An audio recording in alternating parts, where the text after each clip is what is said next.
A very good morning to all my dear students. Hope you are all well at your home. So students, in the previous tutorial we have started the Lodi dynasty. Yes, which ruled from 1451 AD to 1526 AD, and we have studied about Balmul Lodi. Now today we will study the next successor of Lodi dynasty, that is the Sikandar Lodi. So let's study the chapter. Okay students, now today we will study about Sikandar Lodi, who ruled from 1489 AD to 1517 AD. He was the most powerful Lodi ruler. After becoming the ruler of Delhi in 1489 AD, Sikandar Lodi consolidated his power by suppressing his opponents. So consolidated means that how he make him strong? He make him strong by suppressing his opponents. Opponents means competitors. He was successful in extending the boundary of his empire as far as Western Bengal. So how much he covered his empire till Western Bengal. He founded the city of Agra and made it his capital. So who founded the city of Agra? Sikandar Lodi, and he made his capital. He tried to improve the economic condition of the people by lowering the prices of essential items. So this shows that he also worked for the welfare of his subjects. The book Tarikh-e-Daudi speaks high about him. So which in this book Tarikh-e-Daudi speaks high about him means many things are mentioned related to Sikandar Lodi, his good work for his subjects, or his appreciation. Everything is mentioned in this book. He died in 1517 AD after a brief illness. So how he died? He died because of his illness.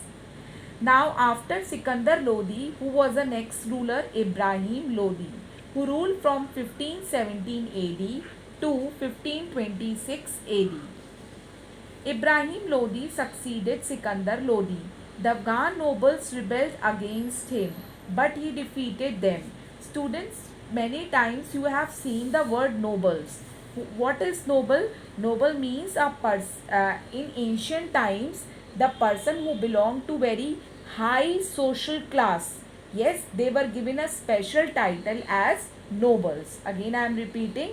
Nobles means that in ancient times, the people, those who are belonging to a very high caste, yes, that person were given with a special title, and that title was nobles. To prevent such revolts in future, Ibrahim Lodi replaced senior nobles and governors who exercised a great deal of power by younger men. So what, in order to protect from the invaders, what he had done? He had replaced the younger nobles with senior nobles. Yes, replaced senior nobles and governors who exercise a great by younger men. These nobles conspired with Babur, who overthrew Ibrahim Lodi in 1526 AD at the first battle of Panipat. So what is conspired? That these nobles who were replaced by Sikandar Lodi, they made some secret plan, and what they have done, they overthrew Ibrahim Lodi from the throne, and at the first battle of Panipat. The defeat of Ibrahim Lodi marked the beginning of Mughal Empire in India. So what happened? The Delhi Sultanate, it began to decline after the defeat of Ibrahim Lodi, and started the beginning of the Mughal Empire in India. So now students, we will study the reasons for the downfall of the Delhi Sultanate. First reason, the Turk-Afghan sultans of Delhi ruled over India for more than 3 centuries from 1206 to 1526 AD. So, how much the Delhi Sultanate ruled? They ruled for 3 centuries. And now we will study the causes for their downfall. First, The sultans of Delhi had conquered India by sword and they ruled the country by sword. They could not win the confidence of their subjects. So first of all reason that whatever they want to acquire, they acquired through using swords, means using their harsh attitude. They were they were not able to gain the confidence of the people. Second, most of the sultans were intolerant towards the Hindus and ill-treated them. Many of the sultans, they treated very badly with Hindus people. The Hindus were made to pay jizya, which was a tax. Even the Hindus converted to Islam did not enjoy a proper prestige. So, how intolerant behavior was that Hindus were also forced to pay a tax, and that tax name was jizya. And many Hindus, they were also converted to Islam, but they were not able to enjoy the same power prestige as enjoyed by the Muslim people.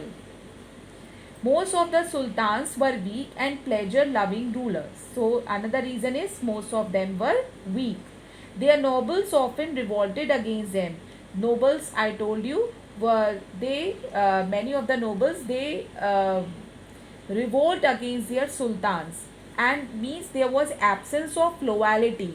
If no loyalty, no honesty is there, then what will happen? There will be a downfall. So this happened same in the case of the Delhi Sultanate. Next, the sultans depended on the army of their nobles or vassals. Some of the sultans maintained a huge army, but it was ill organized and ill disciplined. Means whatever the armies organized by the sultans, they were not well organized also, and they were not well disciplined also. So this is also another reason for the downfall. Next, many revolts led to the foundation of independent kingdoms such as Vijayanagar and Bahmani. So because of the absence of loyalty, so many revolts took place, which lead to the foundation of two kingdoms, Vijayanagar and Bahmani. Next, the feudalism Jagirdari system proved fatal to them. It created powerful nobles but weakened the central government. So feudalism system means Jagirdari system, which was introduced by Delhi Sultanate. What happened? It weakened their main central government and it gives strength to the nobles, and nobles were not loyal to their sultans. Next, there was no definite law of succession. There were frequent wars and intrigues for the throne. So, no law of succession means that there were no laws. If suppose any leader, any king died, yes, so who will come to the next throne? So no proper laws were implemented regarding this succession. And secondly, intrigues for the throne means, intrigues here means secret plans were created that who will come to the throne. So wars were also, because of the throne, frequent wars were also fought. The Mongol invasion also weakened the empire. So another reason for the downfall, that Mongols, they invaded the Delhi Sultanate, which made them weak. Timur struck a fatal blow to the Tughlaqs. Timur was also responsible. Struck his mayor, here means attack. So Timur invasion, Timur attack also resulted in the downfall of Delhi Sultanate. And Babur put an end to the Sultanate in Delhi and led to the beginning of Mughal Empire in India. So students, today we have finished this chapter and we have studied the 5 dynasties which were responsible for the establishment of Delhi Sultanate in India, and we have studied the reasons for their downfall too. Now we are going to do the exercises in the next tutorial. Till then you have to do the exercises and we will discuss in the next tutorial. Till then, have a good day.